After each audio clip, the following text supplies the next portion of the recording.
très attentivement. On est parti. Le Cameroun, bon ben Biya, il est très malade, il a plus de 90 ans, il est très malade, il est jamais sur place. Il est évident que le coup d'État est pour bientôt.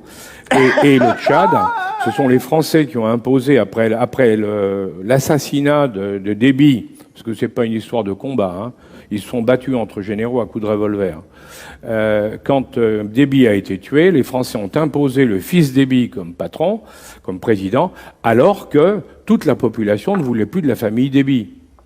Sur l'Afrique, c'est très intéressant de voir ce qui est en train de se passer sur la zone sahélienne. Hein, vous avez tous suivi. Bon, le moins qu'on puisse dire, c'est que la France a perdu pied, hein, puisqu'on s'est fait chasser de partout.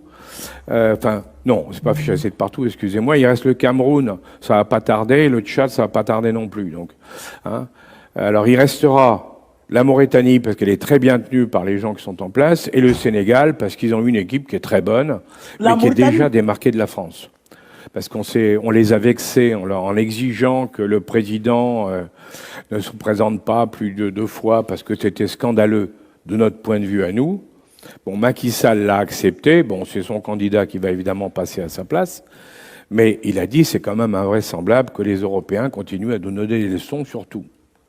Et quand on a fait l'indépendance de ces pays-là, on n'a jamais réussi. Enfin non, on n'a jamais réussi dans les pays du Sahel dont je parle, on n'a jamais réussi à imposer aux dirigeants de ces pays de faire une politique qui tienne compte aussi des gens du Nord. C'est-à-dire il faut aider les gens du Nord en développement et autres. On l'a pas fait. Et c'est en plus de ça, alors ça c'est le premier problème, si vous voulez. Donc il y a une opposition.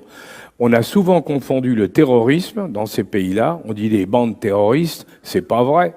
Hein, le Moudjahou, ça n'a jamais été des terroristes islamiques. C'est des contrebandiers qu'on empêche de travailler, hein, en ayant bloqué une passe, qu'on appelle la pince de crabe, hein, une passe entre la Libye et le Niger. Il faut le savoir.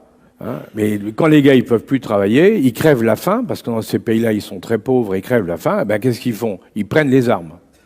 Normal. Hein. Donc, première erreur. La deuxième, c'est que nous avons laissé des dirigeants, dont le moins qu'on puisse dire, c'est qu'ils sont corrompus. Mais c'est peut-être une spécialité occidentale de favoriser certains dirigeants corrompus.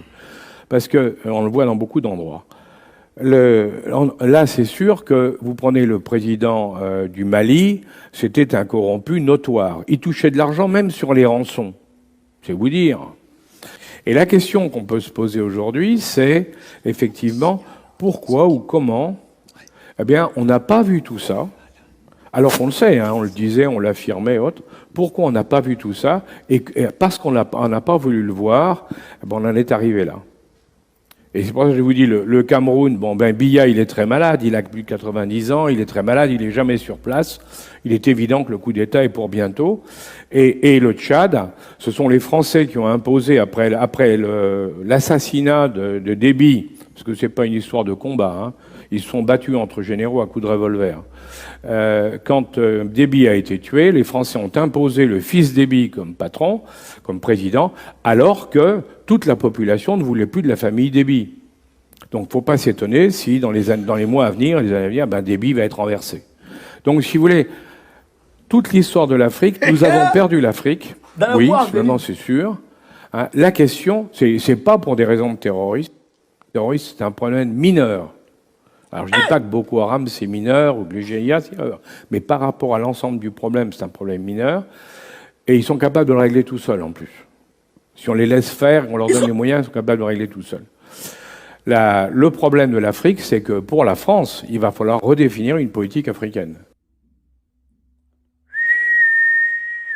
Camarades, mais est-ce que vous avez entendu les révélations? Abata, ouais, ouais. Abata, crève. Est-ce que vous avez...